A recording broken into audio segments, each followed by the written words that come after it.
Can you remember a day in your life where you did not experience conflict? Probably not. Conflict just happens, and it shows up in all the ways we as human beings interact with each other.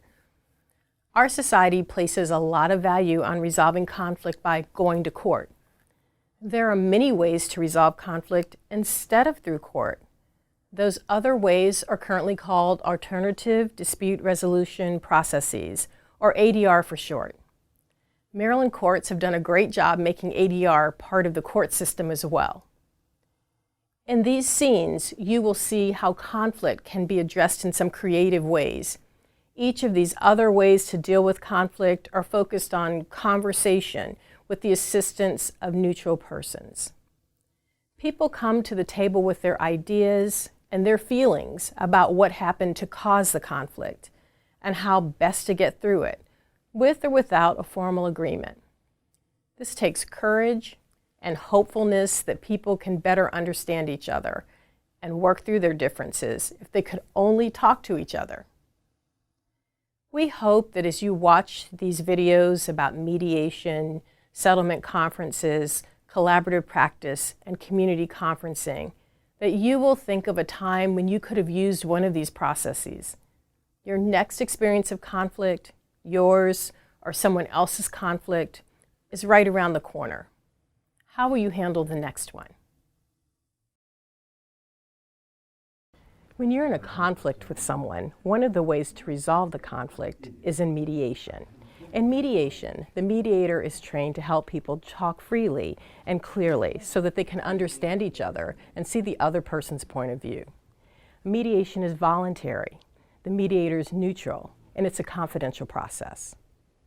The mediation is voluntary in that the parties must choose to be there unless it's a court-ordered process. The mediator is a neutral person who will not give legal advice or take sides or offer opinions. The session is confidential. The mediator will not tell anyone what was said or done in a mediation session, not even a judge, except in limited circumstances where the law requires it. The participants are generally free to repeat what was said or what happened unless the law or the contract to participate in mediation prevents or limits what parties can disclose and to whom.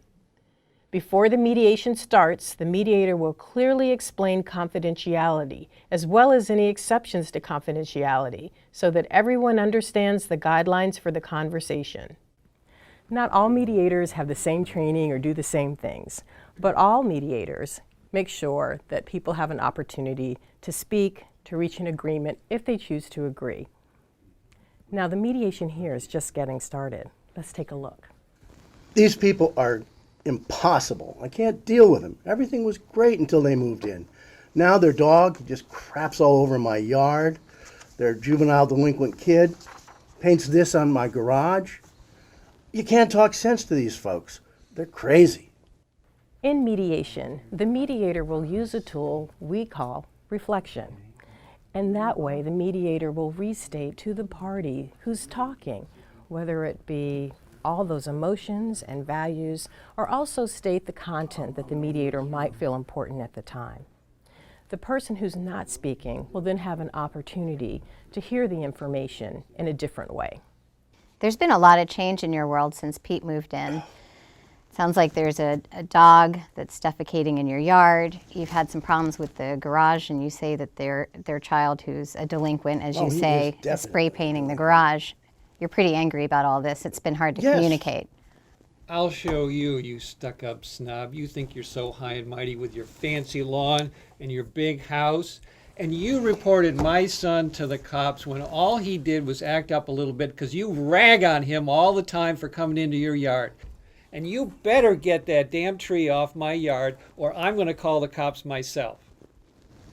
There's a lot between you. You're really angry about the tree down in your yard. Right, I am. Your child's had the cops called on them. Yeah. You're feeling judged and misunderstood.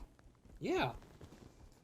Did you see the mediator use the tool and technique of reflective listening to help the parties talk to each other? They have an opportunity to hear each other, say what they have to say. And as reflective listening is used, they hear the information from a neutral person in a way that helps them hear it not from the person with whom they have a conflict. As the mediation continues to unfold, the mediator may engage in other techniques that are helpful during that mediation session. Perhaps they'll summarize where the parties are, or help them focus in a different way, continue the conversation. All of these tools help the parties reach an agreement if they choose to do so. There are many ways of engaging in constructive dialogue to help people. Let's see what the participants are up to now. Fred, I hear you saying that property maintenance is really important to you. Oh, very, very important. And it was great until Dumbo moved in over here. And Pete, it's been really important to you to have direct communications with your neighbor. Well, we've got to work something out. We can't go on like this. No, we can't. You had a tree down and you've had some problems with the neighbor's dog. Was there anything else? Well, he's got to stop calling the cops. Are there any other topics do you two want to bring up today? That's plenty. No, I think if we work on that, that's pretty good. The mediator has helped Fred and Pete identify issues that they might not have been aware of before this discussion. As the conversation continues to unfold, they each hear the other person's perspective and start engaging in joint problem solving. They're neighbors. They're still going to have to continue to communicate long after the mediation has concluded. Joint problem solving allows us to build bridges and improve relationships.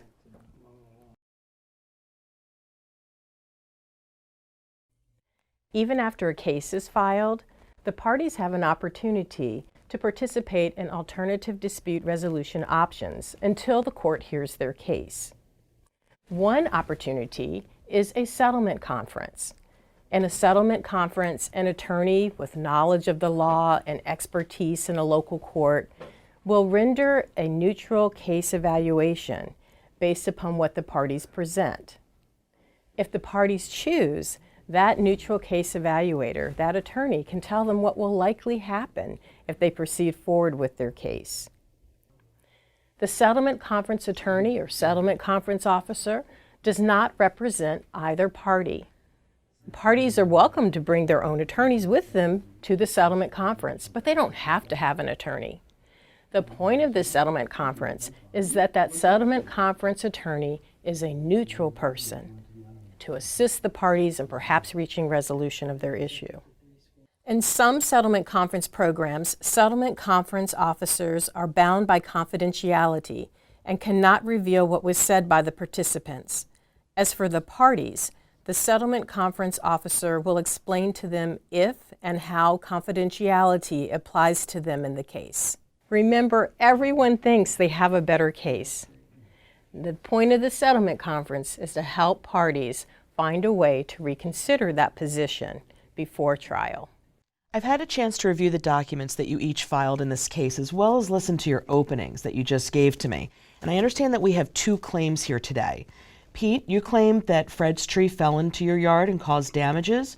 Fred, your response to that is that you have no control over your trees and if they fall. Fred, you're also claiming that Pete's son, Billy, put graffiti on your garage door and you would like to have some compensation for that. Is there anything else? Is there anything I've missed? Well, I don't understand why he says he has no control over his trees. You know, if your tree was so old, why didn't you cut it down years ago? It's not my fault that your tree fell in my yard. Well, I know this much. My door didn't come with all this graffiti all over it. At this point, the settlement conference attorney continues to receive information from the parties about the facts in their case. The settlement conference attorney might use additional skills to assist the parties in making sure they're heard and understood, such as reflection or summarizing. These are skills that you've heard in other ADR processes as well. Pete, you're looking to be reimbursed for the cost of removal of the tree and other damages, correct? Right. And according to what you told me today, the tree didn't hit your house or cause any structural damages, but it did crush your lounge chair on the patio. And you're seeking $10,000 to replace the furniture, as well as to get a new awning and some umbrellas, because now that the tree is gone, you have too much sun in your backyard. And finally, you're looking for emotional compensation, correct? Yeah, that's right. So, in my experience in this court and before these judges, as well as in this area of law, it seems to me like you would get compensation for the lounge chair. I do see that happening as long as you can prove that the tree fell due to something that Fred did wrong, some type of negligence of his. However, I don't see the court finding that increased sunshine is a problem, and I really don't see them compensating you for that. Additionally, under the laws here, you cannot get compensation for emotional distress under this type of an action. Did you notice the neutral case evaluation? It was offered in a way that did not take sides and allowed the settlement conference attorney to give an opinion based upon their knowledge and experience. Hopefully, the parties will be able to reevaluate those expectations that they've had from when they filed their case. The decision to settle or not to settle will still belong to the parties. It's up to them. Okay, Fred, how about this? If you'll pay to have the tree taken away plus $200 for the lounge chair, then we can talk about the graffiti on the garage. $200 for that furniture? I'll give you $50 and not a penny more. If the parties reach agreement, then their agreement is placed either in writing or they have the opportunity to say what that agreement is under oath in court. They might agree on one issue, some of the issues, or all of the issues. And if they don't reach agreement at all, they can still proceed forward in court.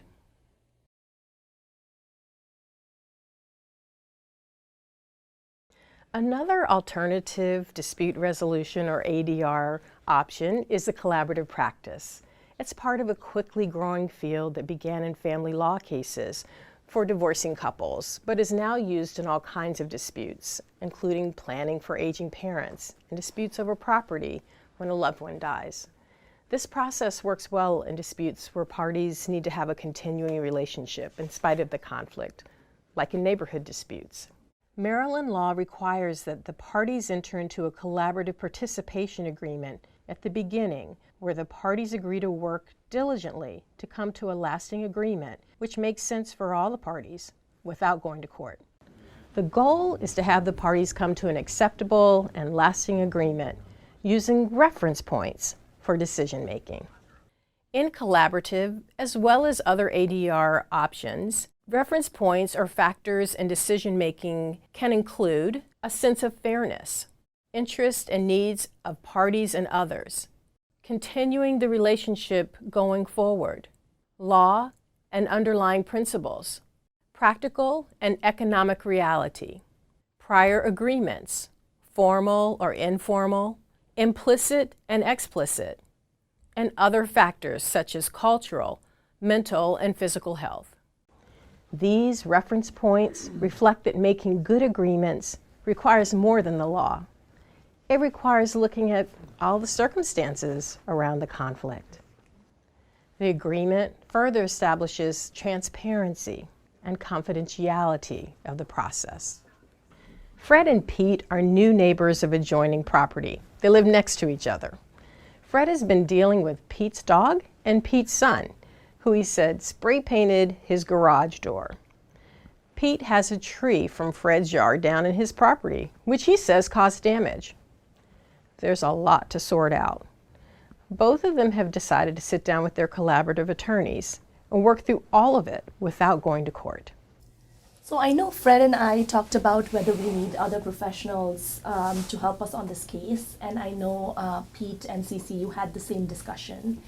And Cece and I talked about this in the planning stages, and we all concluded that we did not need a coach in this case. Even though we feel strongly about what happened, we think we can work through this case without a coach. Is that correct, Cece? Yes, I agree very much with Anshu. I think that Pete does feel strongly about the issues that are being discussed today, but feels that he can deal with it without having a coach.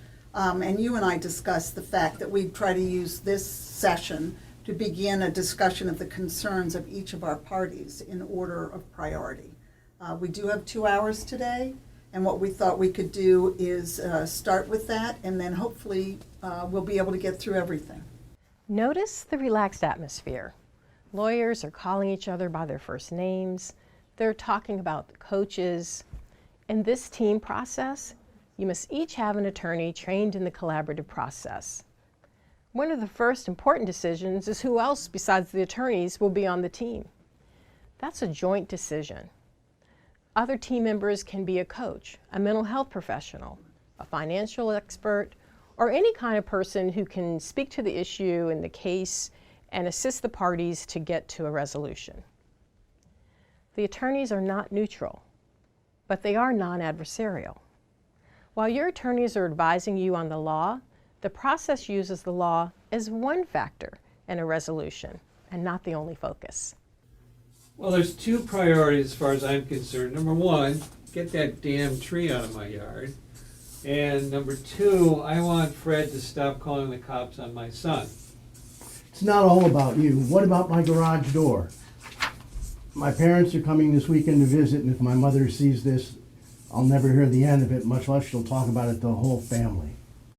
The time it takes to work through the issues can be quick or not, depending on the amount of concerns and how quickly the parties want to come to agreement. If the collaborative process ends without a final agreement, the parties are free to pursue a different method to resolve the conflict. If either party chooses to file a case in court, the collaborative attorneys cannot take that case to court. The collaborative agreement will determine whether any information and discussions can be used in the court case. All right, so we've talked about the priorities that each of you had when it came to the concerns and the issues. Why don't we start brainstorming about potential resolutions to these issues? And if you wouldn't mind me picking a focus, is it all right if we focus on tree to start? Yeah, that's what, good place. Yeah, well, Fred's got to get that damn tree out of my yard.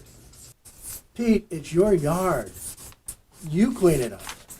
Well, come on, Fred, you could cut up the tree and use it for firewood. Why would I pay to cut it up? It's your yard. Come on, get real. You could donate it to the Girl Scouts. They have an annual Labor Day celebration. They can have it if they come get it. So we have some ideas up here, some options for resolving this through our brainstorming. Is there anything on here that anyone feels is workable for the two of you? Remembering that what our reference points were from the beginning of this meeting, and remembering also that the law itself is only one reference point. Any ideas? Well, I might be willing to split the cost of cutting up the wood and you keep it. So it sounds as if you both agree that Fred would keep the firewood as payment for his garage door, and that Pete, you said that you'd be willing to divide the cost rather than pay the full cost for cutting the firewood up. Is that correct? Yeah. And is that something that would be acceptable to both of you? Yes. Yeah. All right, sounds good. Did you see there's a process to discuss the options to resolve the issues? The parties would repeat the process for other issues as well and develop an agreement resolving all of them if they can. It often happens, as it did here, that two or more of the options are combined to create a solution both parties accept. It may be that the parties cannot resolve everything, but even a partial agreement is better than none at all.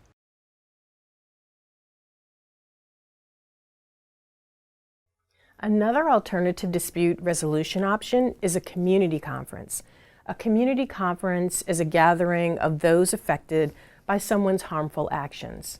It includes not only the victims and offenders, but friends, family, and others who've been impacted by it.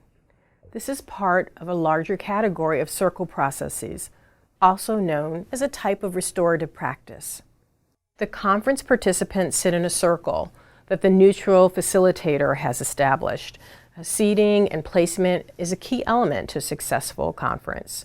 The goal of seating is to make sure people can see each other. Everyone is introduced to each other. Then there's a brief summary of what to expect during the conference. Hi everyone, thank you for coming today. My name is Alicia. I'll be facilitating this community conference. Before we get started, I'm just going to go around the circle and introduce everyone that's here today and indicate their reason for being here. This is Billy. Billy is here because he was involved in the incident that happened. This is Billy's mother, Mary. Mary is here as a support system to Billy, and Billy's father, Pete. Pete is also here to support Billy.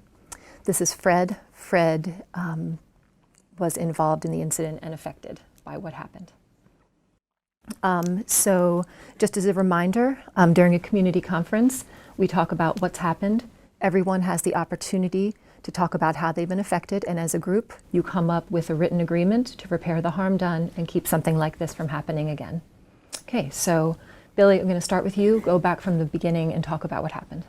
After hearing from Billy about what he was thinking and feeling during the incident, everyone in the circle will have the opportunity to respond and to talk about how they've been affected.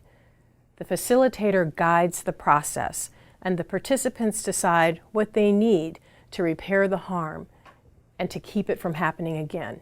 Okay, what would everyone like to see happen as a result of meeting here today? I'd like Billy to buy the paint and come and paint my garage door. I also have some work around the yard I'd like him to do. Okay, what specifically would you like to see happen around the yard? Well, there are a lot of leaves in my yard, and I want Billy to help me rake them. Also, I want him to repaint that garage door and get rid of the graffiti. Okay. Billy, Mom, Dad, does that sound okay to you?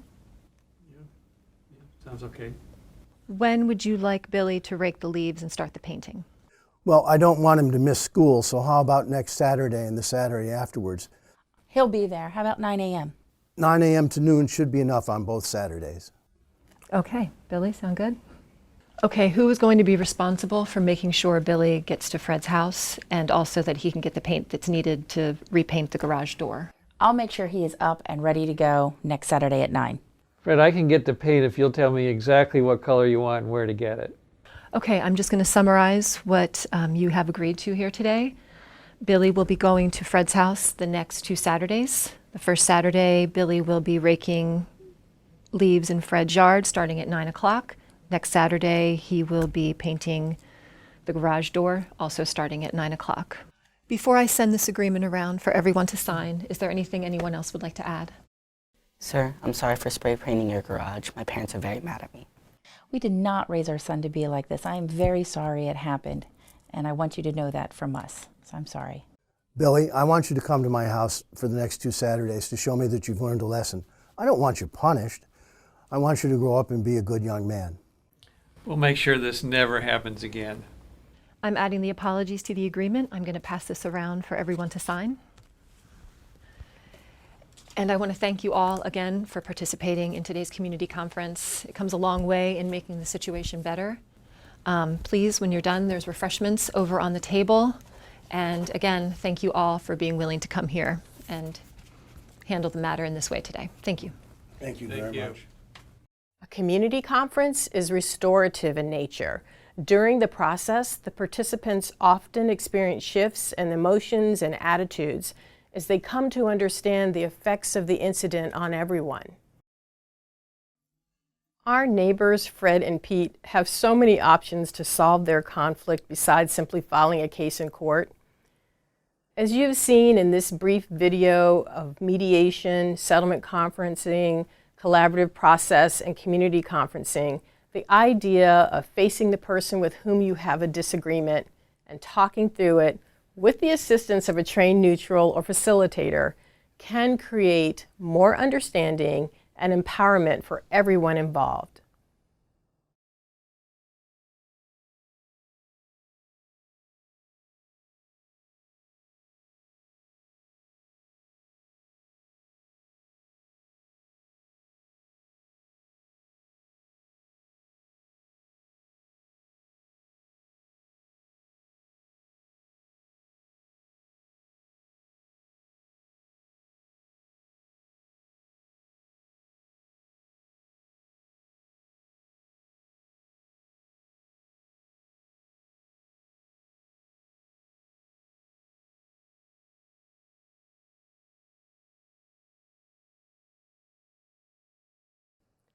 We would like to take a moment to thank the Anne Arundel Community College and the Maryland State Bar Association, ADR Section and ADR Section Council for the making of this video. It's been a team effort. For more information on how to get more resources, please visit the Maryland State Bar Association website, ADR Section.